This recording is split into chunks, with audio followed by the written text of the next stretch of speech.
as Jestina watched people she had known all her life move through the yellowish grey of the compound like automatons, she no longer recognized them. Something within them had changed, something fundamental. The residents of the Buford farm and estate compound seemed to have expended every human emotion possible and were now simply exhausted. She could not help but wonder if the scene playing out in front of her was due to the fact that the journalist Bekitemba Nyati had written the story of Golide Gomere and his race of angels who believed they were capable of flight. Mr. Bundile, her adult literacy teacher, passed her by without seeing her. He carried his wife on his back. His wife's yellow and white dress was stained with the garish of red. From the angle of her neck, Jestina knew that Mr. Bundile's wife, Mrs. Bundile, was dead. She knew this because she had seen the heads of dead birds, killed by the compound boys' slingshots, hang at that angle. She herself had wrung the necks of countless chickens, so she knew intimately the angle of the neck that marked death. Mr. Bundile was not the only one carrying a dead person. Other residents were doing so too. Most helped each other carry a body. They all passed her by without seeing her. They all had a faraway look in their eyes that paradoxically seemed to be turned inward, as though they were searching for something deep within themselves. Anything in the depths of their souls that would let them know what they had done to deserve this. This was having to bury family members, friends and neighbors who that very morning had still been full of love and laughter, anger, greed, jealousy, resentment, anything but emptiness, the nothingness that made a body offer no resistance at all to being carried and thrown into a disused well. Whatever it was that they had felt, be it love or hatred, it had not warned them that they would be feeling it for a very last time, had not urged them to savor the moment, to hold on a little longer to that feeling. Jestina watched in a stupefaction as people she had known all her life helped each other pick up the body of a person she had known all her life and carry it to the disused well at the edge of the compound. Then she noticed the silence. No one was crying. No one was screaming. No one gnashed their teeth. No one stomped their feet and tore out their hair. No one ripped off their clothes. These would all be socially acceptable forms of grieving, but no one was doing what was socially accepted. When had they learned to do this? To bury the dead in absolute silence? Could an entire community learn a lesson so quickly and so completely? There was a body that no one picked up. It was charred to brittleness, beyond recognition. The hands seemed gripped by the desire to seize something. The legs were twisted in a permanent dance of pain. The mouth gaped open, revealing crooked teeth. Jestina thought, in life, this person must have had a crooked smile. She wondered if he had walked a crooked mile. She was filled with an overwhelming sadness because she could not recognize him. She had probably greeted him with a salubulani many times. He had been part of the fabric of her life, of all their lives. And here he lay, reduced to nothing. They had carried 14 bodies down to the well to be buried underneath the water. Jestina had counted. The crooked man's body was to be the 15th. Everyone hesitated. The crooked man seemed ready to disintegrate, and no one wanted to be the one to reduce him to further nothingness. Without saying anything, the surviving residents of the compound left the burnt remains alone and walked away. They went to their respective homes that were now broken, perhaps irreparably and irrevocably. Having no other choice, Jestina went home too. She entered the house through the kitchen and heard someone trying not to breathe. She turned to find Jeannie, terrified and trembling in the corner. At some point, Jeannie must have decided to run to Marcus's grandparents' house. They must have found them sitting at the table in their kitchen-cum-dining room, the way Jestina had left them, opposite each other, with proper tea laid out between them. Good china, scones, biscuits, and sandwiches. The only odd thing about the scene was that both Mr. and Mrs. Hadebe were slumped over, their heads resting on the table, which was so unlike them, since they were always upright and true. They were also holding hands, which was so unlike them, since they vehemently believed that displays of affection were unchristian. Jestina wondered if it was the fact that the Hadebes were slumped over so carelessly, or the fact that they were holding hands so openly, that let Jeannie know that they were dead. Mr. and Mrs. Hadebe made the final death toll 17. Poison. Rat poison in the tea, Jestina said in an explanation as she went over to sit next to Jeannie. They made me do it, Jestina whispered. They made me put it in while the Hadebes watched. Then they forced them to drink the tea, and then they just left them to die, and me to witness it. Although Jestina was not crying, she was too shocked and stricken to do so. Jeannie put an arm around her. It was the adults who were supposed to comfort the child. Jestina felt Jeannie growing up before her time. She resented her having to do so. Why could those soldiers and their red berets not have let them alone? I was in the sunflower field, Jeannie said. I saw the soldiers coming. I heard the noise, the rat-tat-tat, the screaming, the smell of burning flesh. When they were leaving, they stopped their army truck next to the field. One of them got out and lit a cigarette. He struck another match. I think he meant to set the field on fire, but another soldier, the one driving the truck, asked him what sunflowers had ever done to him and told him to put out the match. The other soldier did as he was told and then got back into the truck. I ran here to the Hadebes. I found this. Eventually, the adults put her arm around the child. They played Don Williams, Jestina whispered, her voice trembling as though this was the real horror of the story. They actually put Don Williams on the gramophone, and then they did what they did. Jestina looked at Jeannie, her eyes searching. How could anyone who listens to Don Williams do such a thing? They probably did not know that we also love Don Williams, Jeannie said, sounding almost certain. If they had known, they wouldn't have done this. They wouldn't have done any of this. It almost made perfect sense. Jestina looked at Jeannie with pity. Oh, they knew. They knew we loved Don Williams. They knew, and still they did this. At some point, Jestina and Jeannie must have fallen asleep because a loud bang woke them up. Someone was knocking on the door. Before they could fully comprehend what was happening, the door was flung open. Jestina and Jeannie shrank further into the corner. Someone shone a torch into the room. A handful of the compound's residents strode into the kitchen, but stopped short when they saw Mr. and Mrs. Hadebe slumped over the kitchen table, forever holding their peace.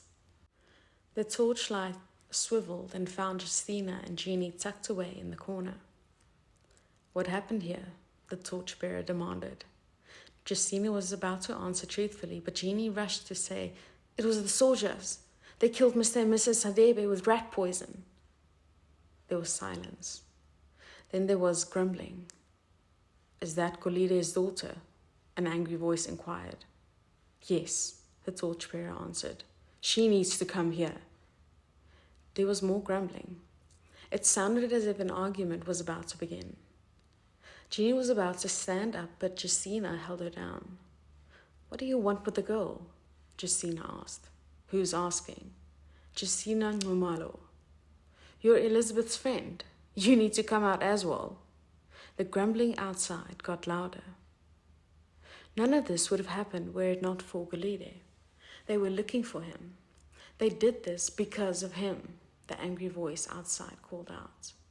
But the girl has done nothing. Neither has Jestina, said someone else. They probably know where Golide and Elizabeth are. They can tell us. Where are your parents? The torchbearer asked. They flew away, Jeannie said. I told you. They ran away, the angry voice shouted. They knew the soldiers were coming for him and they ran away and left us to... The girl needs to come out. Do you honestly think that if they knew the soldiers were coming, they would have left the daughter behind? Not all parents are made the same. Some are made to leave their children behind. It is simply not true that the soldiers came here for Golide. Things like this, like what happened here today, had been happening throughout the region for years. We all know this, a voice said, trying to reason. Did you not hear them specifically ask for him by name? Did you not hear them shout, Where is Golide Gomede? You're a liar if you say you did not. How many of us were asked where we were hiding him? I was. If he had been here when the soldiers came, none of this would have happened. They would have taken him away and that would have been the end of that. My son, Sikambuso, would be alive and listening to a story around the fire right now, not in the well. And this is all Golide's fault. I think they would have done what they did anyway. They just needed an excuse to justify their actions. Golide was that excuse. But they've been talking about the unity for months now, talking about peace. Perhaps they only did so to make us relax, to lull us into a false sense of security, to catch us unawares. I don't care about unity. I don't care about peace. All I care about is that they asked for Golide Gomede by name, the angry voice said. It is all because of what happened to the vicar's viscount all those years ago. You cannot shoot down a plane and get away with it. The white man will not let you. No white man came here today. Golide is a madman. I've been saying it for years. But why would the soldiers come all this way to kill a madman and his followers? Watch what you say. My son Sikambuso was no follower of Golide Gomede. I saw your son with my own eyes touching those giant silver wings and looking at them like he had seen the glory. You're a liar if you say he was not a follower. Those who were buried were all followers. All died except the girl and Jestina. There was more grumbling. The argument was becoming more heated. Hey, you, what is this girl's name again? Funny name, difficult name, English name. You, the angry voice stuttered. What is your name? The torchbearer asked Jeannie. Imogen. Emma what? Imogen. What kind of a name is that? A voice outside asked. They've always thought they were better than us, those two. Elizabeth with her blonde wig, always singing country and western music. Golide always tinkering with that monstrosity of his and believing himself capable of flight, and giving their daughter a name fit for the Queen of England, another voice added. You can call me Jeannie if you like, Jeannie said. There was a long silence. Jestina, the angry voice shouted. You take this girl, this Jeannie, and the two of you go and never come back here again. Do you understand me? Yes, Jestina said. What about my parents? When they come back, Jeannie asked before Jestina clamped a hand over her mouth. You don't need to worry about them, an angry voice said with uncharacteristic calmness. Jeannie obviously would have liked to say something to that, but Jestina would not let her speak. The torchbearer and the handful of others that had entered the kitchen left. The crowd outside also dispersed. Jestina and Jeannie were left behind in the silent darkness with only each other and the resting in peace Hadebes for company. In the very early hours of the morning, Jestina stood up. She grabbed hold of Jeannie's hand. Jeannie had no choice but to stand up as well. She looked at the Hadebes, hoping that they, too, would stand up. Don't look back. Never look back, Jestina said, looking resolutely ahead, leading by example. She dragged Jeannie along as they exited the Hadebe's house. What about my parents? People will tell them where we've gone. Where are we going? Somewhere over the hills, somewhere far away from here. Will my parents be able to find me there? Yes, Jestina said without looking at Jeannie. Is that where Marcus is? Somewhere over the hills? Yes. Isn't that where evil resides? Evil, Jestina said. Evil has a way of finding you wherever you reside. Evil found us here today, she said, finally looking at Jeannie. Then again, evil is everywhere, and in everyone, really. No one is inherently evil, but we are all capable of evil, Jestina said as she looked at the charred remains of the petrified man with the crooked teeth. He was still where the compound residents had left him. I see, Jeannie said, turning her head to look at the man. The truth was that Jestina did not understand the workings of evil. She had always thought that evil was a thing that you cannot see. But now it turned out that evil could take the form of men wearing military camouflage and red berets, who listened to Don Williams and had qualms about burning down sunflowers, but apparently none about making a middle-aged couple drink rat poison. If you had told me yesterday morning that by the end of the day I would have killed the Hadebes, I would have laughed at the ridiculousness of that notion. Who, after all, cuts off the hand that feeds them? And yet here I am. Here we are, Jestina sighed, leading Jeannie towards the charred men. There was a time not so long ago that we thought only white people capable of such hatred and anger, such evil. We know better now. We know different. Evil does not discriminate. It visits all of us with equal opportunity. Jestina and Jeannie gently picked up the charred man, carefully carried him to the well, and let him free fall to its bottom. If either of them noticed that the charred man's heart had calcified into a precious and beautiful something, neither of them led on. They had already witnessed too many things that defied articulation. Jestina allowed them to make one stop at the Gomides' home. They entered the house. It had been ransacked. The sofa cushions and the mattresses had been gutted. Pots and pans cluttered the floor. There was broken glass everywhere because the windows had been smashed quite unnecessarily. The sights of Golide's Love More Majebuana LP collection crushed into 1,000,000 vinyl pieces that could never be put back together broke Jestina's heart. Golide always listened to the Love More Majebuana when he was working on his silver wings.